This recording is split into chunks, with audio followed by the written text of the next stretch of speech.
Hello, and welcome to The Rest is Legionella. So, my name's Matt. And I'm Duncan.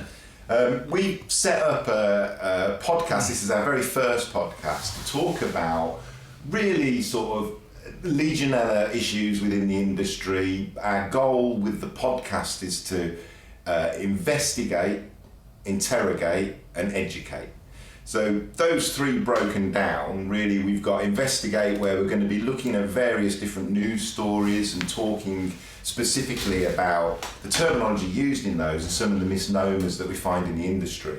Interrogate, we're going to interrogate that information and also look at other documentation within the health and safety Legionella sort of environment, stuff that's coming out at the moment, and discuss issues, concerns, interesting things about those, and educate really for listeners who are some responsibility for Legionella in water systems. Then hopefully this helps them gain a better understanding of what their legal duties are and iron out some of the creases that are within our industry. So as we said to start off with, I'm Matt. Yeah, and I'm Duncan Ravenscroft. I run Ravenscroft Environmental Services, Legionella consultancy based in North Worcestershire. How about you, Matt? Yeah, so I run a company called Casting Compliance. As a Legionella consultant, I do risk assessments, training, management audits on Legionella control systems and things like that. I've been doing it since 2012, and yeah, so we both run businesses involved in that sort of sector. And where are you based? I'm based in Great Bar in Birmingham. So we're competitors really, don't we? We really are, but I think we have a very transparent relationship from when we sort of reconnected not so long ago.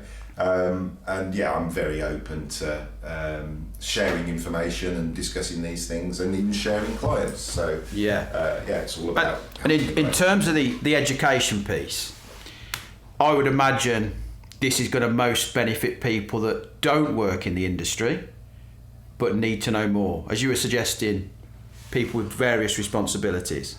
Absolutely. From my point of view, I've got 21 years experience, started in this field 2005, same year as that Great Ashes series. But we're lucky because you've been at this a bit longer, Matt. Yeah, maybe, yeah. So I think between us we've got a wealth of knowledge and experience, and I don't like the term expert, but I do consider myself a Legionella expert. I don't know about yourself. But we'll see. And I think also, moving forward as people are listening, then if anybody's got any comments or anything they want to comment on in the comment section, then obviously please do. And we're very open to having discussions about stuff. Yeah. So in terms of in fact, let's put the hook out there for episode 2. Episode 2, we're gonna have a very tasty link to the Epstein files. You're not getting that today. You've got to come back for the next one for that. But for today, we've got an interesting little discussion regarding a health centre that apparently cost 45 million of our British pounds to construct, which is still not open. So let me just hit you with the timeline, Matt. March 2025. We've got a brand new health centre in Worthing. Now, we're Midlanders, so it's quite legitimate for us to give the South a kick in, I think. Now, we're not going to talk about Worthing Health Centre. We're going to use it as an example and be a bit more general in terms of what can go wrong. Yeah. But this is reported first, March 2025, okay? So we've got a brand new state-of-the-art health centre opening in Worthing, but it doesn't open because routine sampling has indicated it's colonised with Legionella. We get the usual statements of how staff and patients are the most important things and they're doing everything they can. Okay? Yeah. We then move on to the next time I see this in the news, and I've been tracking this. We're now November 2025. Wow. So we are 7 months later. The local authority are now frustrated because this health centre is still not open. It was meant to open in January. It's made the news in March because it's colonised. Okay? The construction firm, we're not going to mention, they're getting a bit of flack for this. Okay? The council, Worthing Borough Council, are saying it's vital all these safety issues are fixed before the building opens to the public. But in essence, there is some issues going on, but one of the primary ones is Legionella colonisation. The problems with that system have been complex, and the contractor has accepted the system back into its control to sort out. Yeah. And one interesting piece of info that may be interesting when we have a discussion, they've installed a new larger water pump in the building, which it hopes resolves the issues. Right. Okay? Yeah. So we're alluding to circulation issues. Yeah. So when you say water pump, you're referring to a hot water recirc pump? I don't know. So this is BBC News. Yeah, so it just says water pump. Yeah. I'm making that assumption. Okay. In our hypothetical scenario. Yeah. Okay? Right, we move on to the final piece, which is March 2026. Okay. So we've come 14 months since it should have opened, 12 months since this appeared in the news. Yeah.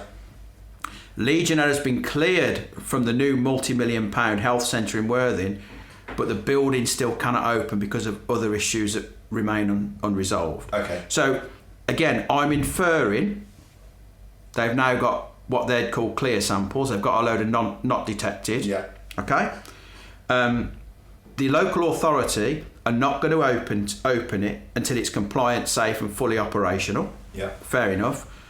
But one of the statements that is still ongoing is that there are still problems with the hot and cold water systems, and the builders are responsible for making sure it all works before it's handed over. Yeah. So we're 14 months in, it's still not open. Okay, brand new, state of the art, not very well commissioned, can't open because of Legionella results.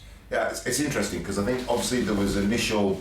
From what you were saying, it sounded like there was an initial handover from the contractors, and then it went back to the contractors because it wasn't in a fit for purpose state. Yeah. And one of the things interesting about that is obviously there's a legal responsibility on the contractor to ensure that they're handing over those systems in a safe, usable state that's not going to impact on or harm anybody who's exposed to it. From the whole building, not just Legionella. It's interesting that they're saying that it's clear now with regards to Legionella. There's no Legionella in the water system, that's been sorted, but they've still got problems with the hot and cold water system that means that it can't open. Have they talked about any other issues with the building that are stopping it from being able to? Literally, these reports are all just water system. Yeah, it's very vague in terms of what the issues may be. Yeah. Ongoing hot and cold water issues. And it's, generally speaking, in this case, the local authority standing their ground and taking little swipes at the designers and installers. Yeah. So, we've got this. I mean, it's a fairly big place, isn't it? Just looking at the picture. Yeah. What do you think? What do we think? Obviously, it's alluded to circulation being a problem. What are some of the common things we should be doing when we're commissioning? That can cause us a Legionella problem before we start? Well, one of the biggest things is the period of time between a refurb, rebuild or build and the handover, and whether there's flushing exercises being undertaken, because a lot of that water system is effectively stagnant until it's occupied and used. Yeah. So if there wasn't a flushing process in place, then they could now have not just only Legionella in the water system, but repeated growth of Legionella because they've got biofilm within the water pipes. So over 14 months. Yeah. Yeah. We'd hope they've been flushing during that time, but that's plenty of time to cause real problems, well, isn't it? The fact that they've got Legionella in the water system would initially imply that there's a stagnation issue on the water system without even starting looking at the hot water system and so on. So there's a good start there. Yeah. It's alluding to circulation problems. It's a health centre. Yeah. So whilst the things that we are talking about fall under the Health and Safety at Work Act, we've also got the Health and Social Care Act and the HTM. So we've got HTM 0401. Of course. So we're looking for 55 degree on the return. Yeah. They've alluded to the fact they needed a... Well, it's 50 degree on the return. Unless that's changed. So it's 50 degree on the return to the cylinder, but 55 at the outlets. Yeah, okay. They've alluded to the fact they needed a bigger pump. Yeah. assuming they're fitting this, or it's been installed along the lines of HTM 0401, we're talking about taking returns as close to the outlet as we can. This is all part A, of course, part A, yeah. Which, I'll be honest with you, I'm not that familiar with, No. because part B is all about the Legionella control process. So one of the things it's going to ask is that the returns are as close to the outlets as it can be. Yeah. And that's giving us a load of tertiary loops. Yeah. Probably in a building of that size, possibly a couple of hundred. Yeah. So a lot of tertiary loops. So checking that they're all hot, major undertaking. Yeah. Serious commissioning problem. Not speaking of Worthing, one of the things I see a lot of is, rather than modern thermal balancing valves, people installing lock shields, and possibly the modern engineers maybe not knowing how to use them in the way engineers in the past did. Back in the day, engineers would know how to use that and they'd balance that way. Yeah. Modern thermal balancing valves, digital, Yeah. and they're going to modulate based on feedback to try and make the whole system work, assuming it's been spec'd correctly. So that could well be a problem there. Yeah. Possibly. Yeah. And the difficulty with, obviously, with a building like that, they'll have as fitted drawings for the building. So hopefully, so long as they are as fitted and haven't changed since that initial commissioning for those drawings, then you'll have a clear visibility of the return loops, which is often the issue. And most places don't do it, mainly because it's so difficult to do, especially if you haven't got as fitted drawings, because identifying where those return legs are is a massive undertaking.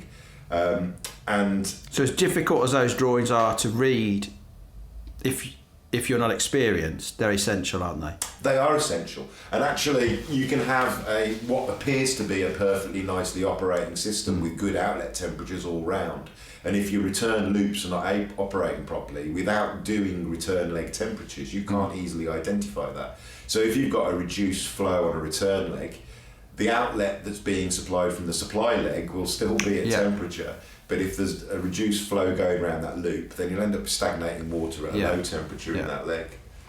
Now, what's interesting about, and obviously this is a hypothesis, we don't know anything about this centre, and we're not suggesting anything about it. But if we look at HSG 274, that's published March 2014. Yeah. We're now 12 years in. Yeah. Just in your experience, uptake of buildings that we know, checking the ends of the primary loops and the subordinate loops versus traditional sentinel point testing. Yeah. What's your view on how well that's been uptaken? No, it hasn't been uptaken. So I've got one client in NHS who, which is a PFI, they're managing it for an NHS trust, and they are doing their secondary return and tertiary return loop monitoring. But there are very few places that do, because of the hassle of trying to do it. Is that a major undertaking for them? Are they doing it remotely, or? Once they've identified the return legs, it's not a major undertaking. The major undertaking is identifying all the return legs. So really, that one's identifying on the mechanical drawing, doesn't it? Yeah. It doesn't want doing afterwards. No. And the other aspect is how accessible those return legs are. Yeah. Because once you've identified them, if they're all above the ceiling void and in difficult to reach locations, then it's still a real ball ache to do. Yeah. But can we say ball ache? I don't know. Yeah, I think we can. I think we can. Achy balls is okay. Yeah, yeah. But I think that the undertaking of it, even if you're not doing all your secondary loop, primary loops and tertiary loops, secondary loops and tertiary loops, then you are doing some of the ones that you can get to is better than not doing anything. Definitely. Now, forgetting this is a new build. Yeah. Local authority stock, factories that were built yesteryear, access to those loops is probably not safely. It's probably not possible anyway. No. But so there's a get out there. But a modern building, Yeah. Legal requirement to make sure you got access for maintenance. It's pretty inexcusable, isn't it, if you can't actually... How many modern healthcare places do you know that don't have easy access to the thermostatic mixing valves? Because I know lots, and it's the same sort of issue. Yeah. Is that they're all installed behind IPS panels, and you've got like a grab bar and a mirror and soap a dispenser screwed to them, so you physically can't take them off. Yeah. But yes, that does make it difficult. Yeah, but in principle, modern, something that's being built today. Yeah. Legal requirement to make sure you've got access for maintenance. Yeah. It shouldn't be happening really now. It shouldn't, but then what do the installers and the designers and the contractors know about what needs to have access? So they know about air conditioning systems, they know about main plant items. Do they know about return loops and primary and secondary and tertiary return loops? Probably not. So we're coming back now to one of the big things, and this, we're not talking about an outbreak now, but pretty much every outbreak there's ever been, lack of training. Yes. We're come back to training. It always comes back to some kind of management resource. Yeah. Yeah. Fascinating. Yeah. Cool. There you go. Worthing Health Centre that we shouldn't have named. Or possibly, there are lots of other health centres out there. There are, there's loads. There's more loads. health centres available.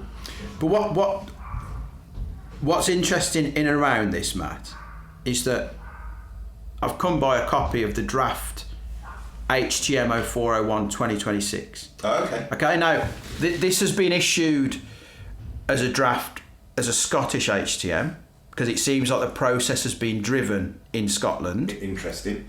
So it's an SHTM, and England and Wales, Northern Ireland will be publishing something similar, but based on their own legal frameworks. Right. But so this is the working document.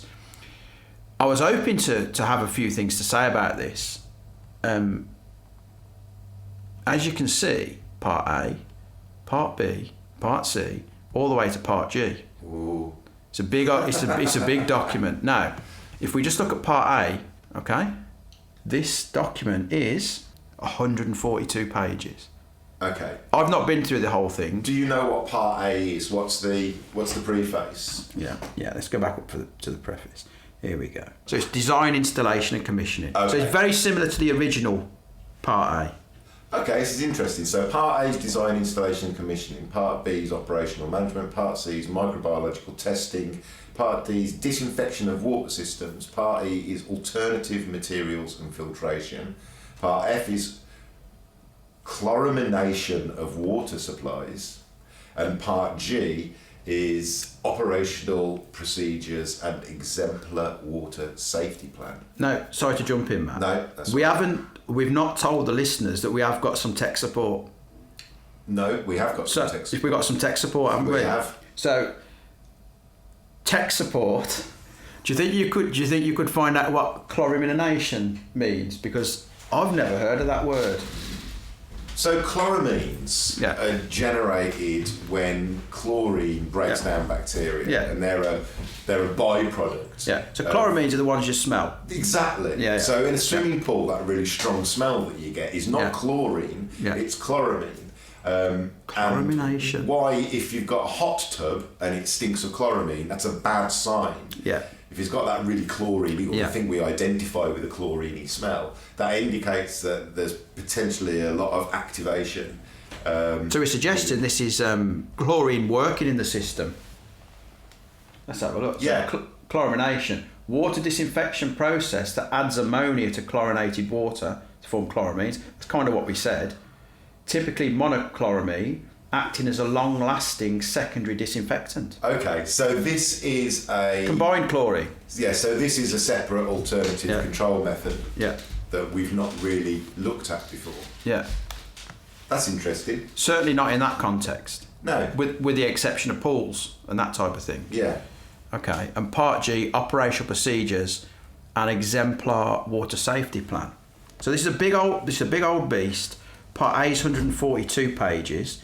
if we open up the chloramination, which I think is part F, it's not even, oh, okay, so it's 33 pages. That's not too bad. No, it's not. But you've got eight or so documents there, all forming part of the new HTM 0401. Yeah. Which in itself, without talking about content, is interesting.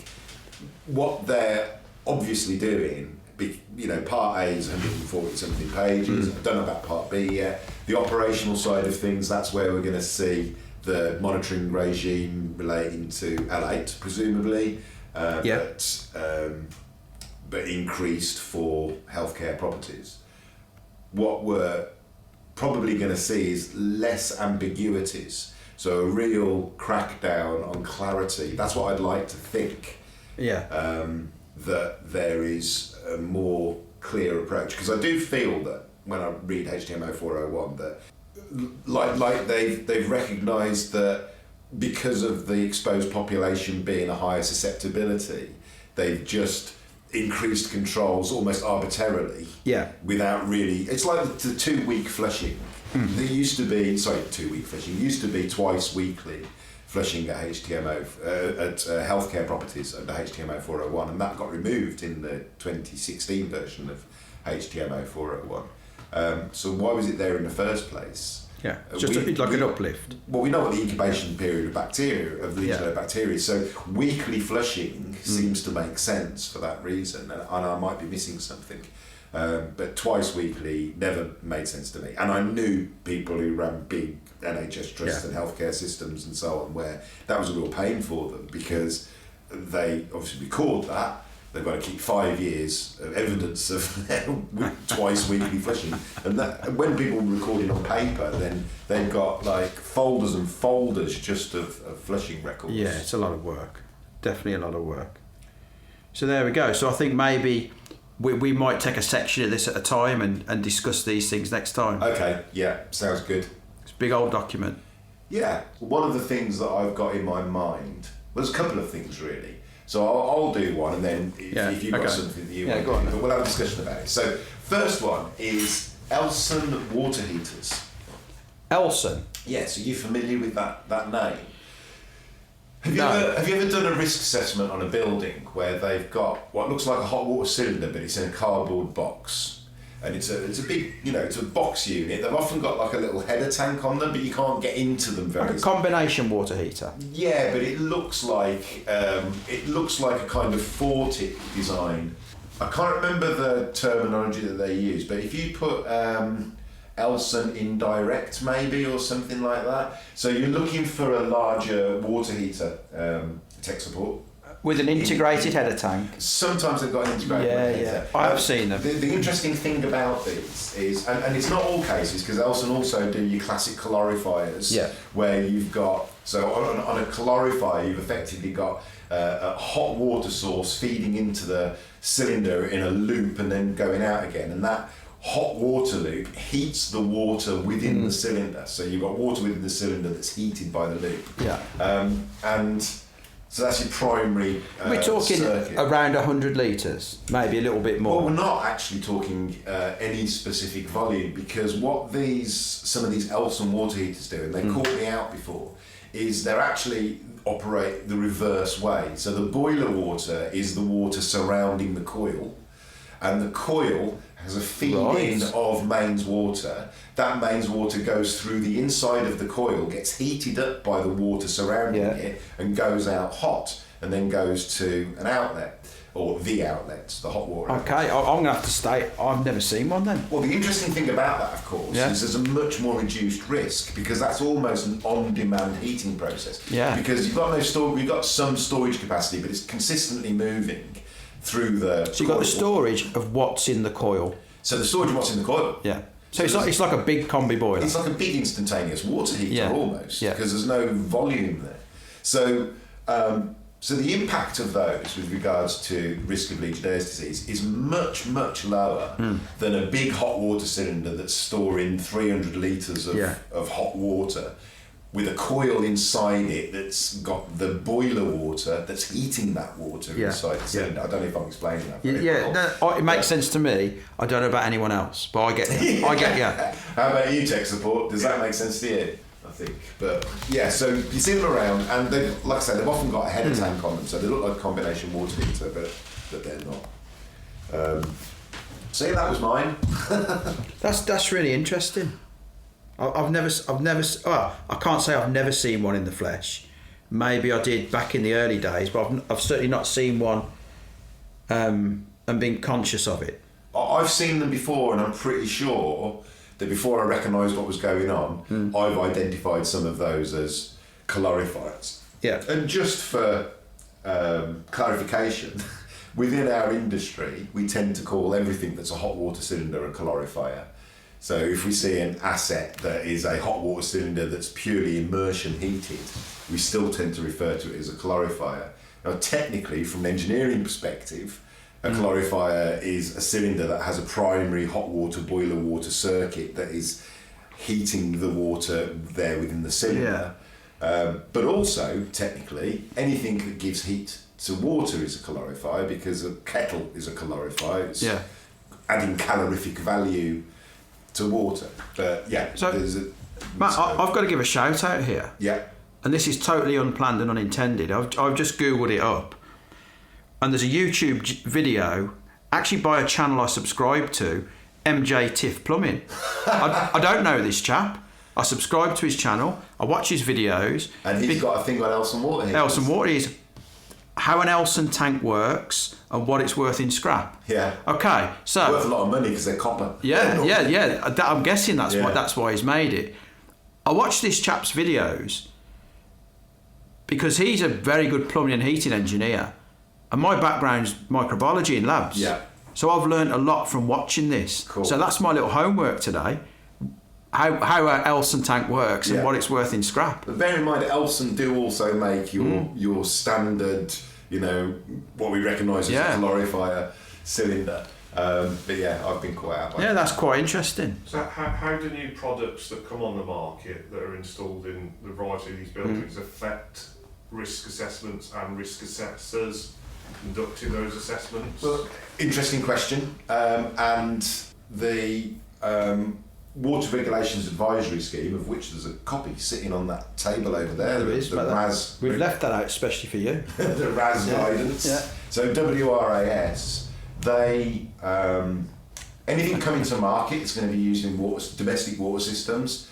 They're supposed to, as I understand it, test them and make sure they're fit for purpose. So if you're buying a product to use in your domestic water system, you should be able to go onto the RAS website, put the code in for that or describe what it is, and it will tell you if it is RAS approved, therefore approved to be used in domestic water systems.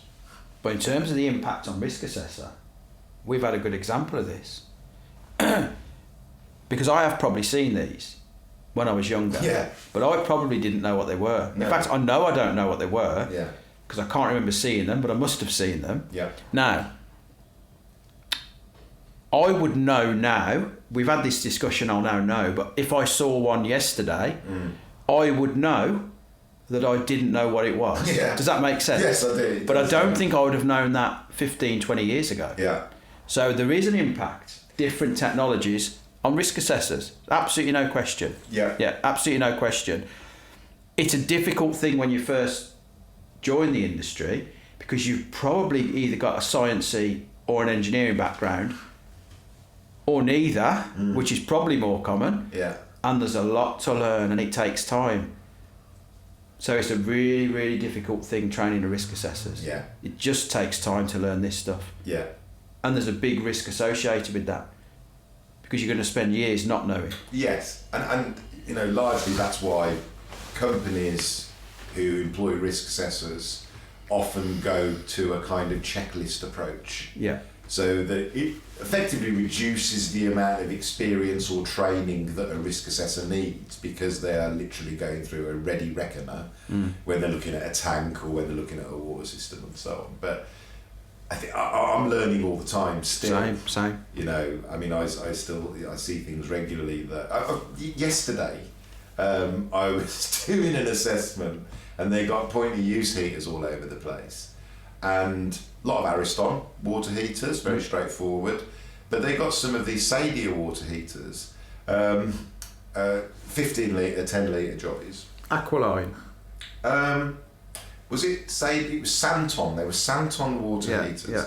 but one of them, the top panel was off, and there was a TMV in there. Yeah, Santon Aqualine. Yeah. Now I, without seeing that panel off, would have seen that as a point of use heater Yeah. standard, and would have reported that it's not delivering at a satisfactory temperature. Yeah, for sure. But on the flip side of that, you're supposed to have TMVs located near the outlet that they're feeding. So if you've got a water heater with an integrated TMV and that's feeding lots of outlets, then you've got a different issue. But yeah, so and I noticed that a few of the others on site were also these Santon water heaters. I tell you what's interesting about that. Firstly, I mean, Santon are a proper, established, respected manufacturer. They part of Heat Ray Sadia? Did they buy Heat Ray Sadia? I'm not sure. There's, but you know, there's a connection between them. Yeah. So it may even be that they're producing these with a view to the domestic market. Yeah. Where everything we're talking about does not apply. Yeah. So that's possible. Yeah. The other thing with those, and I'm not speaking ill of Santon, is I generally advise people not to take those lids off and to leave those TMVs alone. Yeah. Because every time I've took a lid off and I've had a screwdriver in my hand, if I had hair, it may have ended up a bit spiky. I don't think the wiring's the safest. Really? Personally. Just personal opinion. Oh, it's funny you should say that because I had my hand in there the other day and I wasn't thinking about wiring, I was thinking about spiders because it was under a sink. So you lift the panel up, it's under a sink, there was a few cobwebs in there, the lid was off and it was just a recess that you put in your hand in. And I don't know how you take hot water temperatures off pipes. Yeah. Sometimes I use a contact. Well, I definitely don't use my hand. Well, my hand's calibrated. Yeah, I bet it is. So sometimes I use contact probe. Yeah. But normally I use an infrared probe, and I stick a bit of black tape on the copper pipe because it reduces the emissivity of the surface and gives you a very accurate contact temperature. There's no absorption. There's maximum absorption. So when you point the infrared thermometer at it, it gives you a reasonable reading. But the access inside the top of one of those Santon water heaters is quite limited. Yeah. So you put your hand in and it's really hard to get a bit of black tape on there. Yeah. And then to also point the probe at it properly because, well, certainly yesterday, the angle I was working at as it was under the sink was tricky. But obviously, outlet temperature was like 45 degrees or something. Yeah. The actual pre-TMV temperature was above 60, so it's doing what it needs to be doing. But had I not seen the lid off that, I probably wouldn't have taken that into consideration. So from now on, when I look at water heaters that are Santon that look like that, I'm going to pop the lid on them. Yeah, a lot of them have got that style of lid. Yeah. I know plenty of places that have got those water heaters installed, and the majority are supplying above 50. Yeah. And I mean, I'm one of life's great summarisers. I'm not always that interested in mega detail. Yeah. It's just not my nature. And I'm always keen to just say, just leave them alone. When they break, fit something more simple. So when you say supplying above 50, you mean after the TMV? After the TMV, yeah. Yeah, which is fine, isn't it? It doesn't matter then. Yeah, you've got a diddly little dead leg on the cold, haven't you? Yeah, well, yeah. But it is literally 2 inches or something silly. Yeah. And we're talking about office environments. There's no risk. No. There you go. Cool. So first podcast done. Sorry it was a bit rough and ready, guys. Obviously it's our first one, so probably can't expect us to be all... You are a bit rough though, Matt, to be fair. Thank you. At least no I've problems. shaved. Yeah, I think, All right, thanks guys. Thanks for listening. Thanks for listening. If you did. And yeah, we shall be back with the next one soon. And remember, we're going to investigate, interrogate and educate. Yeah, we've definitely done that today. Thanks. I've been Matt. Yeah, and I'm Duncan. And that's been Tech Support. Say something. Cheerio. Cheerio. Bye.